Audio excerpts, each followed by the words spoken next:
Thanks so much for joining us today. God wants to do so much for you and through you, and we'd love to hear about it. Take a moment to send your story to stories@parkerhill.org. And if you'd like to partner with us financially, you can do that by going to parkerhill.org/give and choose the giving option that works best for you. Well, thanks for joining us. We hope you enjoy today's message. Welcome, everybody. So good to be celebrating Christmas with all of you across all three of our Parker Hill locations. Merry Christmas 2017 to all of you. And let me just say, I consider it a great joy and a privilege of my life to be a part of this church and for almost 30 years now to celebrate Christmas every year. I don't know if you were listening closely to the lyrics of that song, but there's one line in that song that really caught my attention. It said, "And all the dreams of children once lost will now be found." That's all I want when Christmas comes to town. I think that's a powerful, powerful line in that song, and I think it describes the way that so many people feel in life. I think so many people go through life feeling like they have lost something and they're trying to find it again. A lost sense of peace, lost hope, a lost sense of meaning and purpose. I think we're all searching for something. In fact, St. Augustine, the church leader from the 4th century, he said it this way. He said, "You made us for yourself, O Lord, and our hearts are restless until they find their rest in you."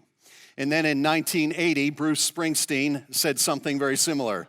He said, "Everybody's got a hungry heart. You lay down your money and you play your part because everybody's got a hungry heart." Now, I don't know if Bruce Springsteen and St. Augustine have a whole lot in common, but they both believe that all of us deep down inside have a hunger, have a restlessness in our hearts. We're searching for something. And for a few minutes today, I want to talk about a group of men who, on that very first Christmas, were searching. They had restless hearts. They had hungry hearts. They were searching for truth. They were searching for hope. They were searching for a king, and they, of course, were the wise men. You know, the wise men are really, to me, a very fascinating part of the Christmas story. But I always feel sorry for them because I think they're also some of the most misunderstood people in the Christmas story. Like we have this Christmas song that we sing this time of year. It goes like this: "We three kings from Orient are, bearing gifts we traverse afar." And it's a good song for the most part, except for the fact that they weren't actually kings. And they didn't come from the Orient, and there were probably actually more than 3 of them. But other than that, it's a really good song. Like, we have so much confusion, I think, about who the wise men really were. So I want to spend a few minutes talking about who they were and a very, very valuable lesson that we learn from them. And it's this lesson that you don't have to understand everything to believe in something. You don't have to understand everything to believe in something. And by the way, this isn't just like a spiritual church principle. This isn't just a Bible principle. This is a principle that we apply in so many areas of life, right? Like, I don't understand everything about air travel. Like, I can't explain to you how you can put a few hundred people inside a metal tube and make it fly, okay? I don't understand it, and yet I believe in it enough to get on airplanes and travel places 2 or 3 times a year. Or cell phones. I can't tell you how a cell phone actually works, how it does what it does, and yet I believe in a cell phone enough to use one every day. Or even emotions, like love. I don't fully understand love, and yet I believe in it because I experience it all the time. See, you don't have to understand everything to believe in something. And here's the problem that I see when it comes to God and faith in the Bible and Christianity. There are so many people who say this. They say, you know what? When it comes to God, when it comes to, faith, I don't really understand some things about it. And until I can understand everything, I'm not going to accept any of it. And I think that's foolish, and I think that's tragic, and it will leave you searching the rest of your life for what will fill the hunger in your heart and the restlessness in your heart. And I love the wise men because they teach us something, that they didn't have to understand something to believe everything, to believe in something and to be changed by it, okay? So let's talk about the wise men. Their story is told in Matthew chapter 2. And for all the kids on every campus, you should have received an activity packet when you came in. A couple of things to take out. There's a little booklet in there. Take that out. There's some crayons. You'll need those. That'll keep you busy. And a part of what's inside of that is there's a word search. So we're talking about searching today. So we'll give you an opportunity to search for words while I talk. So here's how it's going to work. Every so often you'll see a word come up on the screen in yellow. And if you see a word in yellow, find it in the word search and circle it with a crayon. There's even a little magnifying glass in there to help you do that, okay? All right, so let's talk about the wise men. Here's their story. It begins in verse 1. Now, after Jesus was born in Bethlehem of Judea in the days of Herod the king, behold, here we go, wise men from the east came to Jerusalem, saying, where is he who has been born King of the Jews? For we saw his star when it rose and have come to worship him. Now, before we really jump into this story, I think we need to get some clarity on who the wise men really were. And again, for all the kids on every campus, on the inside front cover of that, there's a kind of a Lego diagram. You can take some crayons and turn that Lego figure into a wise man, or maybe a wise woman, as the case may be. But let me help you do that, because when we think of the wise men, this is how we usually think of them, something like this. Like a character from, Harry Potter, some superstitious magic type person, okay? I think there's a better way to think of the wise men, a more accurate way to think about them. Maybe think about them this way. Because the reason they were called wise men is because they were the most educated people in their culture.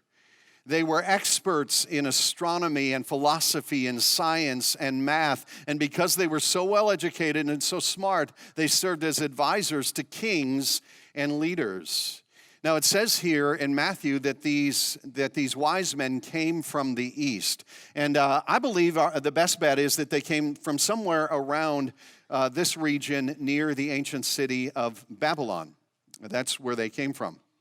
And here's what's really interesting to me about the wise men. The first time that you read about the wise men in the Bible is not at the birth of Jesus. In fact, even hundreds of years before that, wise men are mentioned in the pages of Scripture. And here's the reason for that. Because there were certain times in history when enemy nations would invade Israel, and they would capture some of the people, and they would bring them back to this part of the world as captives. And so some of what you read in the Old Testament happens in the east here in this region and not in Israel itself. I'll give you a couple of interesting examples, interesting to me at least. And one of them is the Book of Esther. Now, Esther was a Jewish woman who became the queen of Persia. Fascinating story. But in chapter 1 of her story, it says this: since it was customary for the king to consult experts in matters of law and justice, he spoke with the wise men who understood the times. They were advisors to the kings. I'll give you another example. This goes even a little bit further back in history. Daniel was a young Jewish man, and the Babylonians invaded Israel, and Daniel was taken captive at the age of maybe 15, 16 years old. He was taken back to Babylon, where he served in the palace of King Nebuchadnezzar. But King Nebuchadnezzar was so impressed with Daniel that he elevated him to this position of incredible influence. Here's what it says in chapter 2. It says, then the king placed Daniel in a high position and lavished many gifts on him. He made him ruler over the entire province of Babylon and placed him in charge of all of its, what's it say? Wise men. This is mind-boggling to me. This is so fascinating to me that almost 600 years before Jesus was even born, a Jewish man named Daniel was in charge of the wise men of the East. And I don't think it's a stretch to believe that Daniel spoke to them and taught them about the one true God of Israel and about the promise of this coming Messiah. I think he may have even taught them about some of the prophecies in the Jewish scriptures that pointed ahead in time to this true king, this Messiah who would come. Maybe even this one in Numbers chapter 24, which says, I see him, but not now. I behold him, but not near. A star will come out of Jacob. A scepter will rise out of Israel. It's fascinating to think about. But somehow these wise men from the east knew that a king would be born someday in Israel. And so when the time came that this was going to happen, they made a journey. I mean, this was a serious search because it was a 900-mile journey. It would have taken them weeks, perhaps a couple of months. Okay, so let me go back to Matthew chapter 2. Okay, so wise men from the east, we know who they are now, came to Jerusalem saying, "Where is he who has been born King of the Jews? For we saw his star when it rose and have come to worship him." So it's very interesting, as I mentioned a few minutes ago.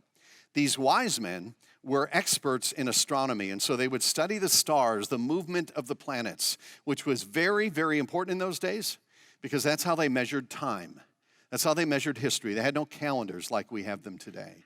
And so they saw something in the night sky that indicated to them that the time had come, that a king was being born. Now, we don't know exactly what this star was that they saw. There's several theories. One of the most interesting theories, I have an entire 300-page book on this, is that it was a comet.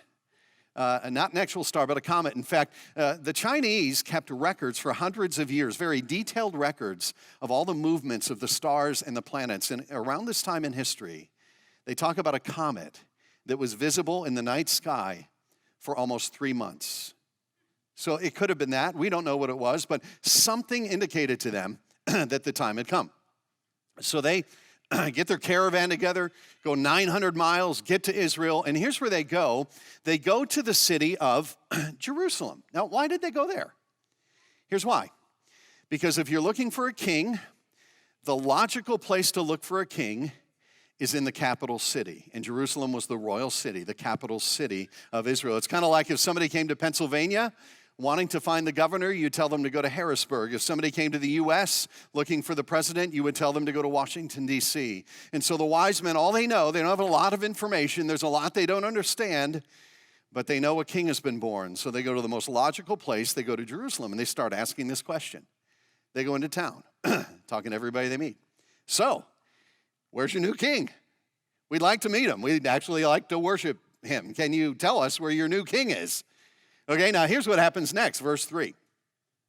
When Herod the king heard this, he was troubled. Now, why do you suppose that Herod was troubled by this? Let me tell you a little bit about Herod. Now, Herod's life is very well documented in history outside the Bible.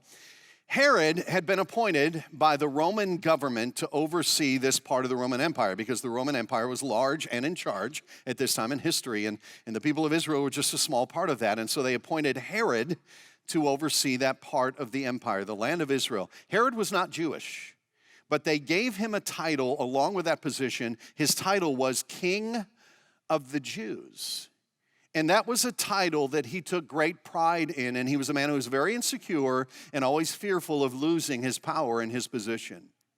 History tells us that Herod was a king who was very cruel, very wicked, and who would destroy anybody who got in his way. So what do you think happens in his mind? When this entourage of wise men, we don't really know how many, we know there are 3 gifts, lots of wise men show up in town, they're asking everybody, "Hey, I hear you got a new king. Where's the new king? We'd love to meet him. Here he's just been born. Where's the king?" So he was very troubled, and all Jerusalem with him. So here's what happens next, verse 4. And assembling all the chief priests and scribes of the people, these are the Jewish religious leaders, he inquired of them where the Christ, the Messiah, was to be born. And they told him, well, in Bethlehem of Judea. For so it is written by the prophet, they're quoting a different prophet, Micah, "And you, O Bethlehem, in the land of Judah, are by no means least among the rulers of Judah, for from you, this little town of Bethlehem, will come a ruler who will shepherd my people Israel." So now Herod has a crucial piece of information. He knows where this child was supposed to be born. And so here's what he does, verse 7. He gets these wise men together in a very secretive meeting. Then Herod summoned the wise men secretly and ascertained from them what time the star had appeared, because he wants some kind of idea of how old this child might be who's a threat to his power. And he sent them to Bethlehem, saying, "Go and search diligently for the child, and when you have found him, bring me word that I too may come and worship him." Let me ask you a question. Did Herod really want to worship that child? No, because Herod only worshiped Herod. He wanted to kill that child, and he was using the wise men to get the information that he would need. Dun, dun, dun, dun. So they take off. Here we go. Verse 9. After listening to the king, they went on their way. And behold, the star they had seen when it rose went before them until it came to rest over the place where the child was. When they saw the star, they rejoiced exceedingly with great joy because they had been searching 900 miles, looking for answers, looking for hope, looking for truth, and now they found it. And listen to this. And going into the house, they saw the child with Mary. Now, read that carefully. They went into a house. Mary and Joseph weren't in a stable anymore. They had moved out of the stable into a house, and Jesus wasn't a baby anymore. Now he was a child. He was a very little boy, because remember, it took them weeks or a couple of months to get there. So, by the way, little technicality here. If you have a nativity set at home, take the wise men, put them like on the other side of the living room, because they weren't there for the stable part, okay? So just helping you out there. So they show up, and I'm guessing, this is in between the lines, I'm guessing they had a conversation with Joseph and Mary. It's like, well, tell us what's going on. And they probably talked about this miraculous conception, the dreams that they had had, the angels that broke open the night sky and announced the birth of this baby to the shepherds, all this miraculous stuff that's happening. And then it says they fell down and worshiped him. Then opening their treasures, they offered him gifts, gold and frankincense and myrrh, because whenever in that culture you came into the presence of a king, you always had a gift for that king. You never came empty-handed. Now think about this. Think about this scene. These wealthy, influential, educated men fell down and worshiped the child of a peasant couple in a backwater town on the edge of the Roman Empire called Bethlehem. It didn't make a lot of sense. They really didn't understand all of this. But here's the beautiful thing about it. Even though they could not understand everything, they chose to believe something, and they chose to worship. And they found what they were searching for. And they found, I believe, what every restless heart, every hungry heart in the world is searching for, the answer to our deepest questions of life. Here's how the story ends for the wise men, verse 12. And being warned in a dream not to return to Herod, because he was up to no good, they departed to their own country by another way. That's the story of the wise men. And I'll tell you what, I've always been fascinated by the story of the wise men. I love their persistence in searching. I love their simple faith. I love the fact that even though they didn't have a lot of information to go on, they acted on whatever information they had. Incredible, incredible story. Now, as I was thinking about this, though, there was one phrase in the entire story of the wise men that stood out to me. Listen again to the words of Herod the king. He said to them, "Go and search diligently for the child." I want you to remember those words this Christmas. Now, it may seem strange to quote the words of an evil, wicked king who actually wanted to kill Jesus, but I think that's the best advice I can give you at Christmas. Go and search diligently for the child. Cut through all the cultural trappings, cut through all the clutter, cut through all the busyness, and make time in your life to go and search diligently for the child, because there is a God-shaped emptiness in every human heart that nothing in this world can really fill. And I don't know what you feel like this Christmas. I don't know where this Christmas finds you. Maybe that restlessness in your heart, maybe that hunger in your heart is greater than it's ever been before. And here's my prayer for you, that you would not just bury that under a flurry of activity, that you would not just try to reason it away, that you would not just try to escape from it with drugs or alcohol or food or shopping or something, but you would allow that hunger in your heart, that restlessness in your heart to drive you to a manger, to a Savior who can forgive your past, promise you a future, and give you purpose in the present. Go and search diligently for that child, because here's an incredible promise that comes later in the Bible in James 4:8. It says, "Come near to God and he will come near to you." In other words, as you move in God's direction, he moves in yours. As you seek him, he's already seeking you. As you respond to the truth that he's given you, like these wise men, you discover even more truth. You come near to God, he'll come near to you, and eventually you'll find the thing that will satisfy the hunger, the restlessness in your heart. I want to close by telling you about my nephew. His name is Ethan. Ethan is the son of my wife's sister. He's my nephew. He's 7 years old. And Ethan has a very rare genetic condition that prevents his body from fighting off infection. And so there's only one known treatment for the disorder that he has. He has to have a stem cell transplant. So for the last 2 weeks, he's been at Children's Hospital in Philadelphia. And for about 10 days, they gave him very, very strong chemotherapy drugs to totally wipe out his immune system. He was a very sick little boy. And then on Thursday, they gave him the stem cell transplant. And so he has to stay in the hospital for another month or two. He's got to stay in isolation while his immune system rebuilds itself. And so I hope you'll pray for him. And we're praying that he'll recover completely, that his body won't reject the transplant, and that he'll be 100% healthy. But let me tell you what, that little boy is a boy of incredible, incredible faith, because something happened earlier in the week. So this was like on Tuesday. And what happened on Tuesday was Santa showed up at the door of his hospital room. Now, Santa couldn't come in because, reindeer germs and all that. So he had to just stay at the door. So Ethan looks up at the door and he sees him. And do you know what he said? Here's what he said. He said, "Santa, do you believe in Jesus?" Like, Santa was not quite sure what to do with that. That kind of caught him off guard. But a moment later, he said, "Yes, Ethan, yes, I do."